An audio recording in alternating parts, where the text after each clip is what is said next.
Hello my loves, today's video is all about photogrammetry, polycam, and how you can quickly start implementing real-world scans into AR, VR, and the metaverse. And while this topic and process can get super deep and rich, today is all about lowering the barrier to entry. Now there is plenty to get into, so if you like this kind of content, let me know with a like and subscribe. And today we're gonna go to Golden Gate Park and grab some cool shit. Let's go.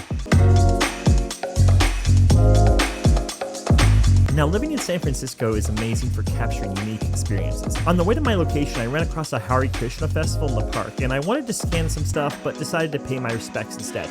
Anyways, let's not get distracted.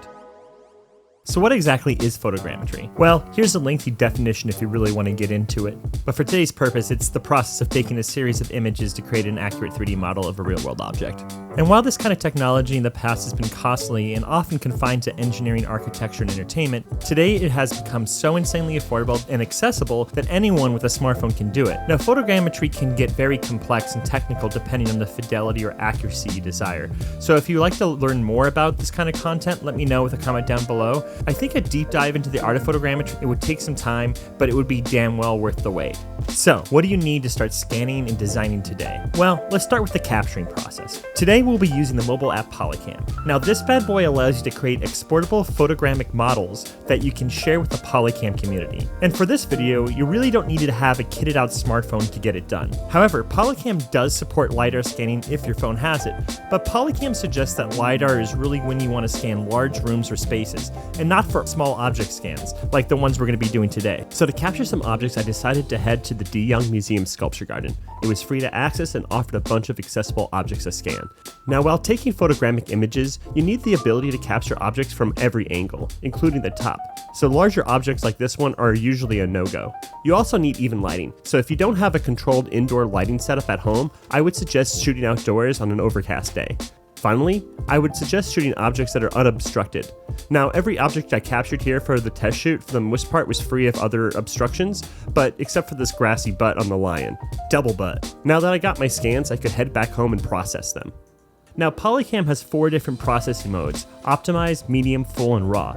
So which one should you pick? Well, optimized and medium are really meant for game engines and for the web, while full and raw are meant for high-end rendering. Personally, I duplicated my scans and processed them at both optimized and full. Okay, with everything processed, I could finally experiment with AR. Okay, so to get my scans into AR as soon as possible, and to keep this segment accessible to a larger audience, I decided to use Adobe Dimension and Aero. To do so, I exported and dragged a GLB file from Polycam into Dimension Stage, and without a hitch, they came out really well. I then took advantage of Dimension's material asset library, which is actually quite rich considering it's free. Finally, I exported my objects into Adobe Aero, and within 2 minutes, I had my scans in my living room. Now, if you want to see more complex AR content done in Unity, let me know. I spent a lot of time in there, and an excuse to mess around is always welcome. Anyways, let's try to get this stuff into VR in the metaverse.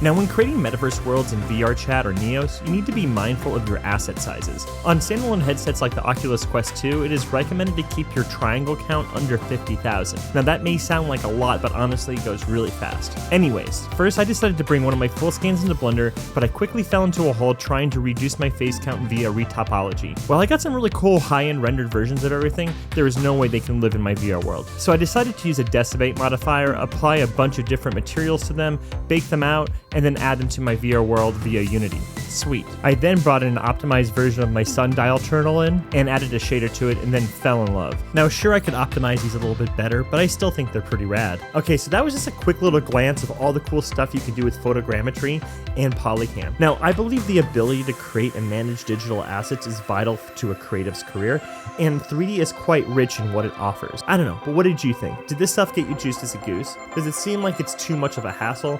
And what are some concepts you want to play with? Now, if you want to learn more about how to get your first VR world set up, link is up above. And if you want to go world hopping with me sometime, like, subscribe my content, and hit me up on Discord. And with that, my loves, I'm out. Take care, plus minus. I'll see you next time.